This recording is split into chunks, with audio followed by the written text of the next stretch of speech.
Bismillahirrahmanirrahim.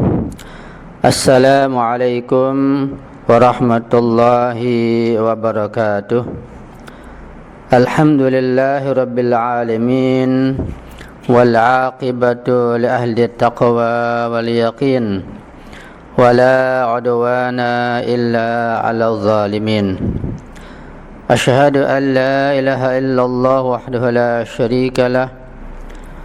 Wa asyhadu anna sayyidana wa nabiyyana Muhammadan abduhu wa rasuluh.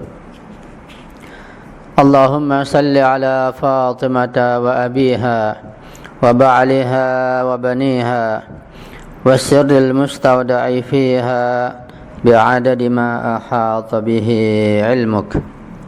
Allahumma kun li waliyyika al-Hujjat ibn al-Hasan salawatuka alaihi wa ala abaihi fi hadhihi as-sa'ah wa fi kulli sa'ah waliyan wa hafidha wa qa'idan wa nasira wa dalilan wa 'ayna hatta tuskinahu ardaka taw'a wa tumatti'ahu fiha tawila birahmatika ya arhamar rahimin. Rabbi syrah li sadri wa yassir li amri wahlul 'uqdatam min lisani yafqahu qawli, amma ba'du. Ma'asyiral ikhwal mu'minin wal akhwat al mu'minat wal muslimin wal muslimat rahimakumullah.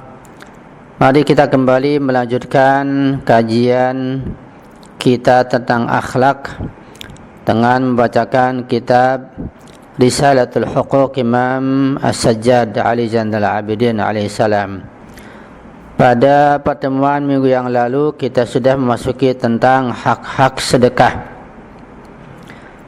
Dan mari kita lanjutkan pada pertemuan yang berikutnya ini. Pertemuan yang ke-35 adalah lanjutan tentang hak-hak sedekah. Saya sudah menjelaskan tentang beberapa hal yang membatalkan dan menghapuskan pahala bersedekah. Yang antaranya Allah menjelaskan di dalam surat Al-Baqarah ayat 264. Sudah saya jelaskan, sedikit saja ada tambahan di sini, bahwa sedekah itu harus didasari dengan keikhlasan dan keimanan kepada Allah Subhanahu wa taala, sehingga tidak dijangkiti oleh penyakit ria atau mengungkit-ungkit kembali sehingga hal itu bisa membatalkan pahala puasa. Sekarang mari kita perhatikan poin yang disebutkan dalam kitab Tafsir Al-Amsal tentang ayat ini. Di dalam kitab tafsir tersebut disebutkan yang pertama, dapat disimpulkan dari ayat ini bahwa sebagian perbuatan kita itu bisa menghilangkan hasil atau pahala perbuatan yang lain. Seperti terkait masalah sedekah dengan perbuatan riya, minta dipuji atau sum'ah supaya tenar namanya, atau dengan cara mengungkit-ungkit kembali sedekah tersebut, maka pahala daripada sedekah akan sirna dan hancur. Yang kedua, perumpamaan yang digunakan di dalam ayat ini adalah salah satu perumpamaan yang sangat indah dan sangat bagus, yaitu bahwa orang-orang yang munafik itu bersedekah, mereka bagaikan mereka menanam sebuah pohon di atas tanah dan tanah itu di atas batu besar, sehingga ketika tertimpa hujan lebat maka hanyutlah tanah dan pohonan tersebut sehingga tidak membuahkan apa-apa. Itulah perumpamaan tentang sedekah yang tidak ikhlas, yang didasari dengan riya, dengan sum'ah dan hal-hal lain yang menyebabkan hancurnya pahala sedekah tersebut. Karena orang-orang munafik biasanya Mereka menutupi pikiran jahat mereka dengan tindakan sedekah yang dangkal, yang tidak berakar dalam keyakinan mereka, bukan dengan landasan ma'rifatullah dan keimanan yang kuat. Mereka melakukan sedekah tersebut dalam rangka untuk menipu orang lain, tetapi perubahan hidup pada akhirnya akan mengungkap pikiran mereka tersebut. Itulah sedekah yang tidak didasari dengan keimanan dan keikhlasan kepada Allah Subhanahu wa taala. Allah gambarkan kama sali safwanin alaihi turabun fa asabahu wabilun fa tarakahu salda la yaqtuna ala syai'in mimma kasabu. Sedekah orang munafik seperti mereka menanam pohon yang berbuah tetapi di atas batu yang ada tanahnya. Ketika turun hujan maka akan hanyut dan hancur semuanya, itu tidak ada membuahkan apa-apa. Contoh lain di dalam Al-Quran terkait masalah sedekah dapat kita perhatikan di dalam surat Al-Baqarah juga ayat 265. Di sini kita dapat perhatikan bahwa sebuah taman yang indah di lereng gunung atau pohon-pohon yang berbuah di lereng gunung tersebut yang tinggi letaknya.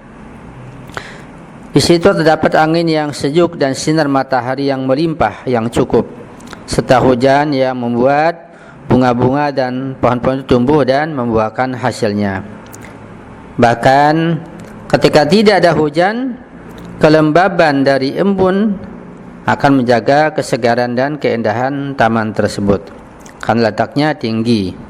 Karenanya taman itu akan menghasilkan 2 kali lipat jumlah yang dihasilkan oleh taman lainnya atau kebun-kebun lainnya. Perhatikan ayat berikut ini yang membuat perumpamaan sebagai berikut. A'udzubillahi minasyaitonirrajim. Wa mathalul ladzina yunfiquna amwalahum ibtigha'a mardatillah wa tasbitan min anfusihim kamathali jannatin murabbatin asabaha wabilun fa'atat ukulaha du'afain fa illam yusibha wabilun fatal wallahu bima ta'maluna basir. Artinya, dan perumpamaan orang-orang yang membelanjakan hartanya, yang mensedekahkan, ya, baik itu sedekah wajib seperti khumus atau zakat harta, zakat fitrah, maupun sedekah mustahab. Mereka membelanjakan hartanya itu karena mencari ridha Allah Subhanahu wa taala dan untuk keteguhan jiwa mereka, itu seperti sebuah kebun yang terletak di dataran tinggi yang disiram oleh hujan lebat. Maka kebun itu menghasilkan buah-buahannya 2 kali lipat. Jika hujan lebat tidak menyiraminya, maka hujan gerimis pun sudah dapat membedahi. Dan Allah Maha melihat apa yang engkau perbuat. Wallahu bima ta'maluna basir. Ini perumpamaan tentang orang yang bersedekah dengan landasan ma'rifatullah dan keimanan kepada Allah Subhanahu wa taala sehingga betul-betul ikhlas dan menghasilkan buah-buahan yang lebat dan berlipat ganda. Begitulah orang yang bersedekah dengan ikhlas akan Allah lipat gandakan pahalanya, rizkinya dunia dan akhirat. Jadi bersedekah itu baik sedekah wajib seperti khumus, zakat harta, zakat fitrah, maupun sedekah mustahab seperti infak, ya, membantu orang lain. Itu semua hikmahnya sangat besar dunia dan akhirat. Nanti kita akan baca insyaallah tentang hikmah dan manfaat sedekah seperti khumus, ya, zakat dan lain sebagainya pada bagian akhir insyaallah.